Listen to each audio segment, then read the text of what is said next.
Kakayahan, ability. May kakayahan siyang magpatawa ng mga tao. May kakayahan siyang magpatawa ng mga tao. He has the ability to make people laugh. Katangian, characteristic. Ang aking mga kaibigan ay may kanya-kanyang katangian. Ang aking mga kaibigan ay may kanya-kanyang katangian. My friends have their own characteristics. Pagkahabag, compassion. Nagpakita siya ng pagkahabag sa kanyang mga pasyente.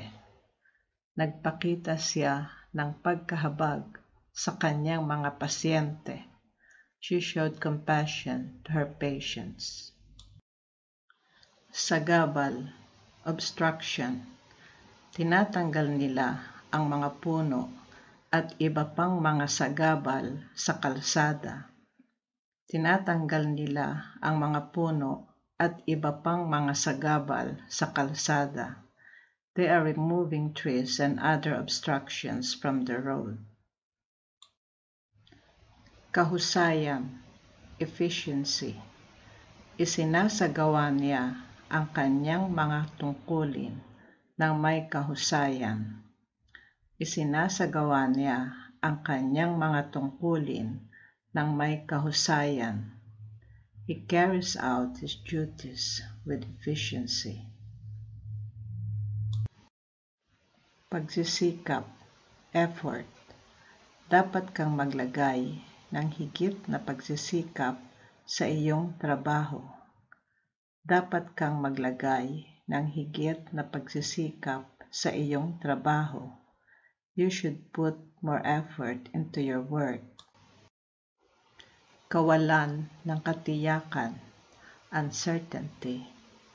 Maraming tao ang nahaharap sa kawalan ng katiyakan sa kanilang mga trabaho.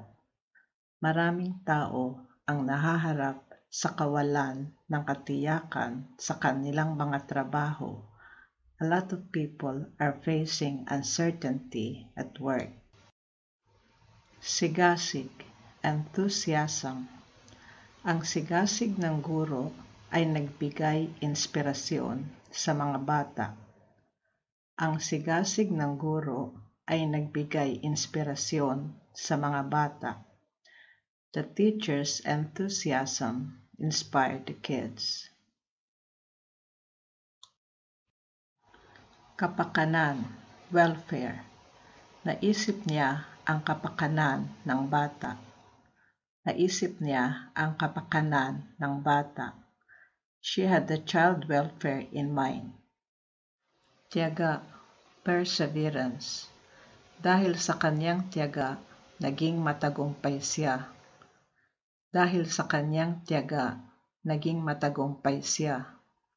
Because of his perseverance, he was successful. Katinoan, sanity. Ang pandemya ay nakakaapekto sa katinoan ng ilang mga tao.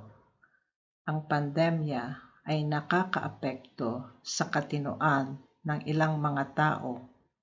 The pandemic is affecting some people's sanity. Pinagmulan, source. Ang pinagmulan ng impeksyon ay isang kagat ng insekto. Ang pinagmulan ng impeksyon ay isang kagat ng insekto.